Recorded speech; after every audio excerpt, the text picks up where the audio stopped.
All right, what is going on, guys? Got another breakdown for UFC Vegas 48. This one's on the prelims at featherweight. We got Jonathan Pearce taking on Christian Rodriguez. For Rodriguez, it'll be his UFC debut. They are even on reach, though Pearce is going to be a few inches taller.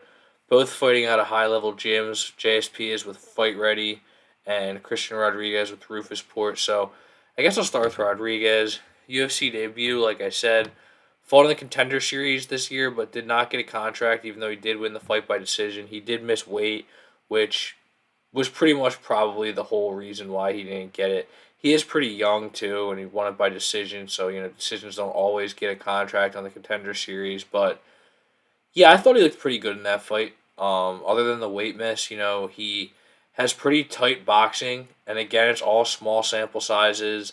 He hasn't fought a high level opponent yet. I mean, not like a super high level one, but yeah, from what we saw in that Cortez fight, he was winning the striking exchanges, good pressure, very accurate punches. Wasn't getting like overzealous with the offense, leaving himself open, tiring himself out. None of that. Very measured, and he was defending the takedowns pretty well. The guy he was fighting in that one, Cortez. I think he's affiliated with Fight Ready too, or at least he's affiliated with Henry Cejudo because they're talking about it on the broadcast, and he's got a good wrestling background. So he was shooting these takedowns and trying to get body locks, just whatever. And Rodriguez was pretty strong in there, was able to fend off most of it, and yeah, gets a pretty comfortable decision win there against Cortez. But his last win against the guy with a 19-36 record, so it is what it is. It was last month, and I guess they're bringing him in now. But before that, he's fought with some high level promotions, LFA, CFFC. Again, he lacks like a big win over a very established name.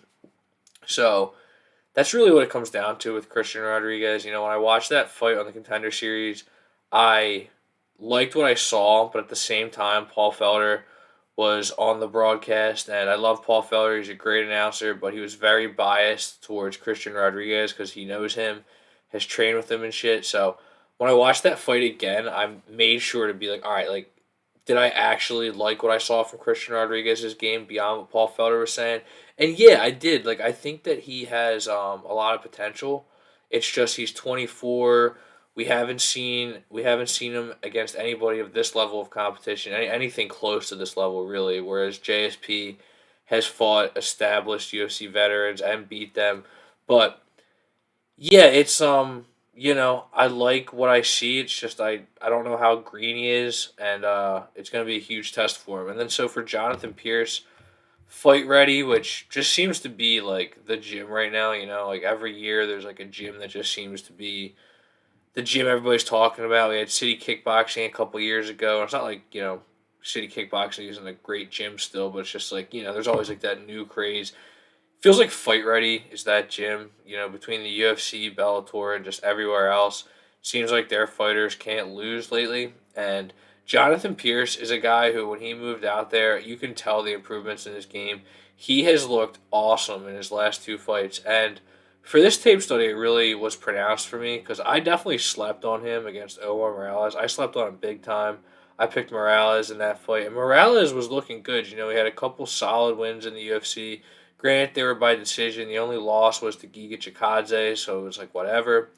But yeah, he had nothing for JSP. He just was able to punch his way into these takedowns and just chain wrestling.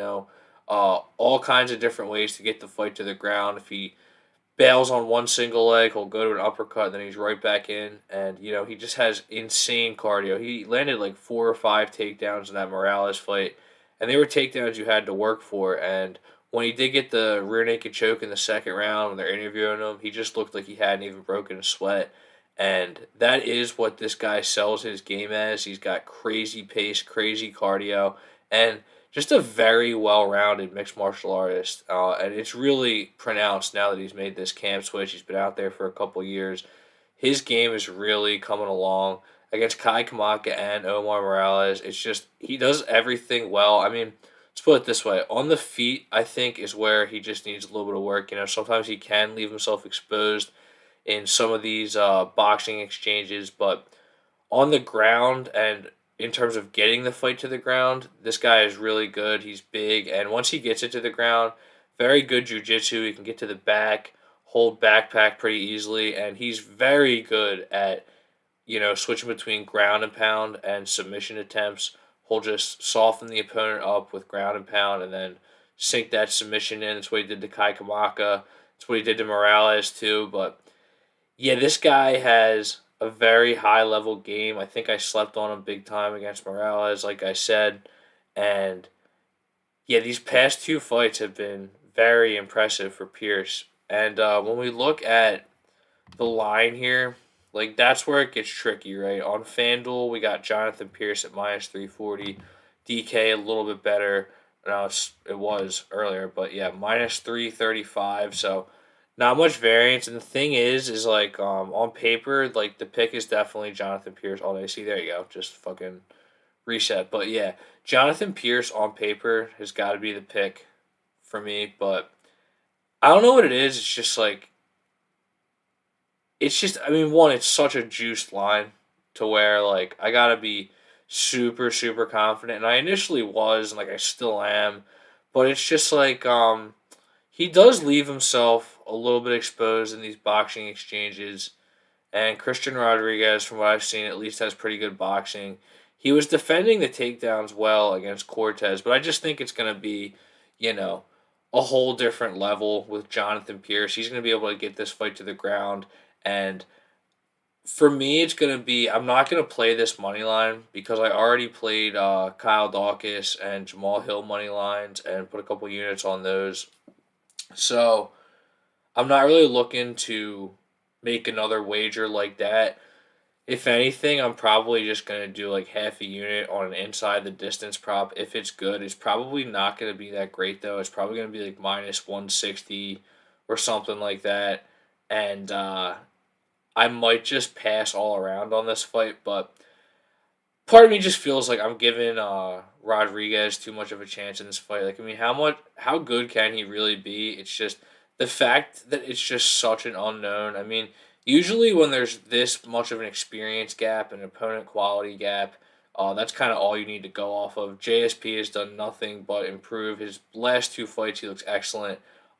He just gets a bad rap from that Joe Lozon fight, but other than that, he's looked great. So yeah, Jonathan Pearce has to be the pick. It's just the line is really husky, and with Christian Rodriguez being just a little bit of a wild card, I think it's just in no bet territory for money line. But I'll see what we can get for inside the distance and might do something with that. So thanks for watching, guys. Sure, subscribe and take it easy.